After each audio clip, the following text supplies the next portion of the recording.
like a drive-through phlebotomy place and you stick your arm out. I think you're on to something. Don't you think we're better together? Oh, I think we are. Good morning, guys. We are, well, it is loud right here. We are getting blood work for Mary because her numbers were down. Last time we checked, was that Monday? Monday we checked. Her white count was down even more, so we needed to check it again today. It's Wednesday, and we're actually coming to a different lab because last time our experience wasn't so great at the other lab. So we'll see how this goes, and hopefully Mary's numbers are stable so she can continue on IVs, but That would be good. we'll see. Let's do this. All right.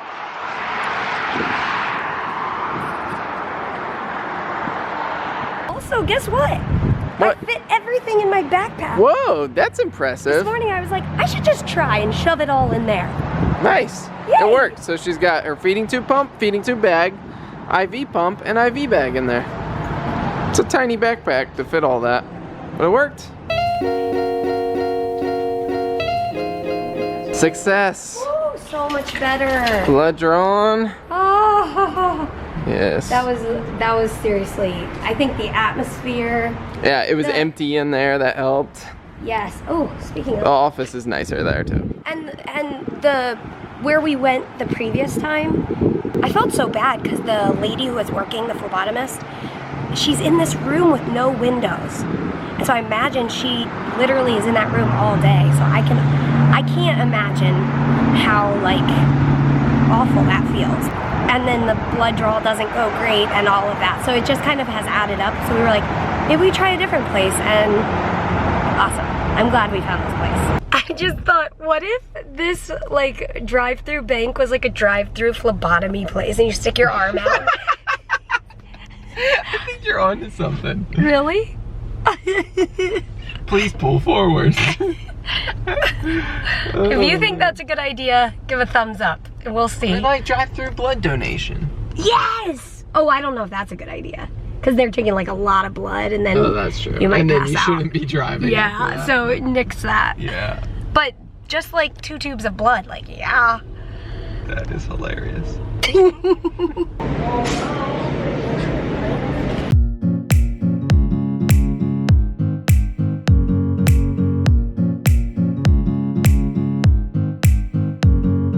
This is a blood draw review. I'm really happy with the results. I mean, Awesome. I don't know the results Oh, true. yet, but The I'm, preliminary results on her wrist. Whew, that was a close one. That was like one of those moments where you leave your kid behind in the grocery store. At least I thought I did. I thought I left you guys behind, and like maybe on like the Apple display or something, because I remember bagging apples. I was like, oh no, where's the camera? And Mary's like, you had it with you, right? And anyways, it was in the car. I didn't bring it in with me, but now I gotta go find Mary. We are getting a bunch of kinds of milk. Mary decided she wants to try all the kinds of milk in the world and see what she thinks of them. Like almond milk, soy milk. We actually got some rice milk the other day and thought it was pretty gross. But I think we're gonna try it all side by side. Just saying. It was in the car. What are you laughing about? okay. I just told him that we were gonna get all the milks. all the milks. But I'm wondering if we should go to the like naturally section because I feel like they might have smaller containers. Oh, that's a maybe. huge container. Yeah, that is huge.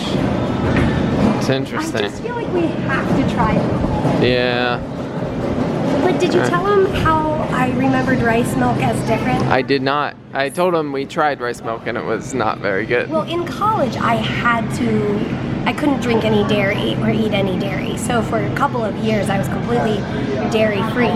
And so I drank rice milk because I liked that it was a thinner texture than like soy milk.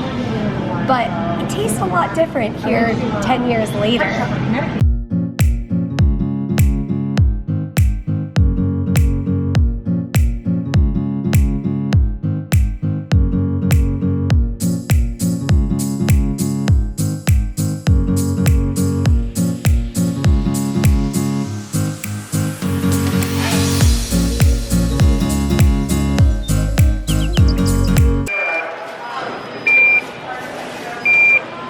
We were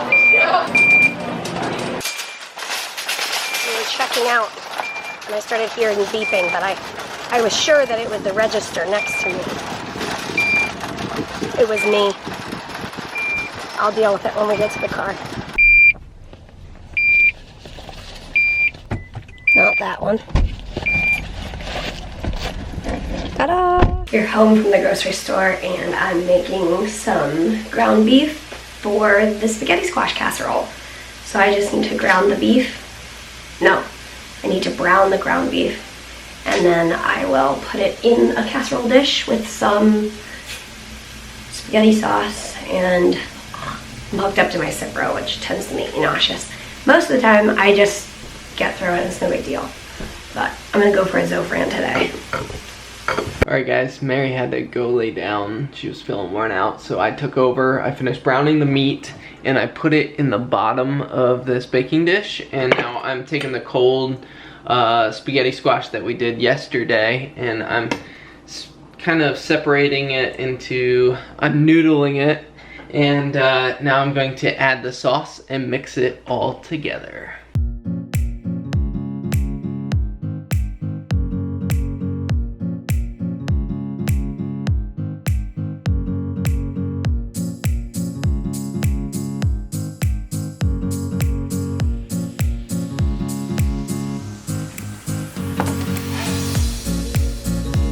So I ended up using the skillet pan that I sauteed the meat in to mix it all, just because I was making a mess when I was doing it in the pan.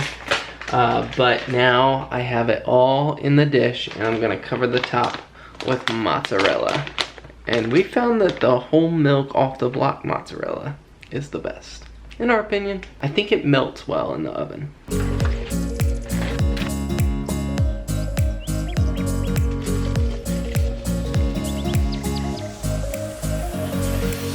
And there it is. I did some Parmesan on top as well. Now we'll stick it in the oven. What temperature, hon? Probably like 350. 350. We'll do like half hour or something. Probably. All right, I had a little rest on the couch, and I do have a low-grade fever. I have had it all day, but anyway, I am excited because I think I was laying in such a way that my spleen came off of my stomach. You're crazy. Hold on, I can't hold all this. I need help. Because my spleen is enlarged, it lays against my stomach and causes me to have no appetite along with other things. But I was laying on the couch, I caught it. Whoa. But I was laying on the couch funny, and all of a sudden I was like, I think I'm starving. Let's eat. So. Oh, this was ready. This looks so good, babe. I'm so glad. It was a team effort. This looks like a Coke commercial. Yeah. Hey, Coke, let us know. Yeah. Seriously. That looks awesome. Awesome. Let's eat. Hey guys, I just conquered something that I have been putting off. And we're all about celebrating the little things here in life. You gotta celebrate little victories in life. I think it's something as, I don't know, speaking for myself, I don't value the little things as much as I should. It's easy to just kind of like brush by them. Anyways, I've been putting off clearing out the drain, like the pipe from our bathtub shower. Like, you know, the one that hair goes down, and we got one of these little snake things to go in there, and I've been putting off doing it because it's kind of gross. But Mary and I had fun. Well, first of all, Oliver, did you get a nice bath? Did you get a nice bath? Are your curls looking so cute? Mary did some. So with a poodle, you have some routine maintenance. Number one, they have hair. So he gets haircuts and baths. So he was due for a bath, and he is due for a haircut as well, but that might be a project for maybe tomorrow or another day. But Mary worked on trimming his toenails. She actually uses human, like a large pair of human clippers, nail clippers, and uses them to kind of go at an angle from both sides. He's feeling a little post-bathy. Basically, she trims his nails, and what she did today was she did that after his bath, but while he was still in the tub, because he generally gets pretty like submissive. Well, he's a pretty submissive dog in general, but like he was just kind of standing there all wet in the bathtub and just kind of let her cut his nails. Not his favorite thing in the world. But then the other not favorite thing is that poodles have pretty hairy ears, and so it requires us cleaning them out and making sure the hair in there. Some people pluck it. We generally corral the hair and then trim it, and and as we're corralling, some of the hair comes out. But we also use like ear cleaner and like put cotton balls in there and wash out his ears, because he's never had ear infections, but poodles and basically hairy dogs are prone to those because the wax kind of, anyways, that's kind of gross. But that's what we did tonight. We cleaned out the bathtub, cleaned out poodle ears, and Mary's upstairs doing her vest. I'm pretty excited. This Sunday, on Tuesday of this coming week, marks 500 years since Martin Luther nailed the 95 Theses on the church doors in Wittenberg. That kind of set into motion, and I mean, history was kind of primed for this movement that they call the Protestant Reformation. Anyways, it's kind of church history that's deeply valuable to, I mean, it's history, and but also its impacts affect me today and our church. And actually right here in my office is a picture of Martin Luther and his wife. They had a pretty cool marriage. If you're interested in like historic cool marriages, Martin Luther.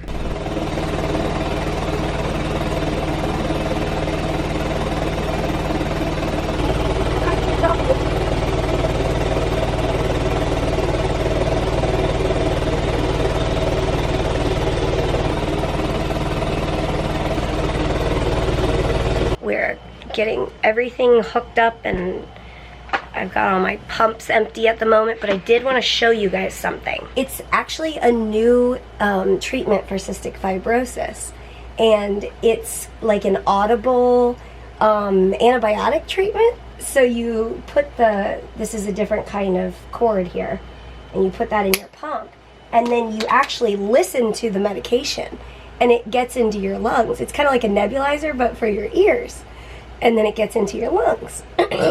So I just thought I'd show you guys that. That was so funny, honey. You should tell them my telltale signs of when you know when I'm joking.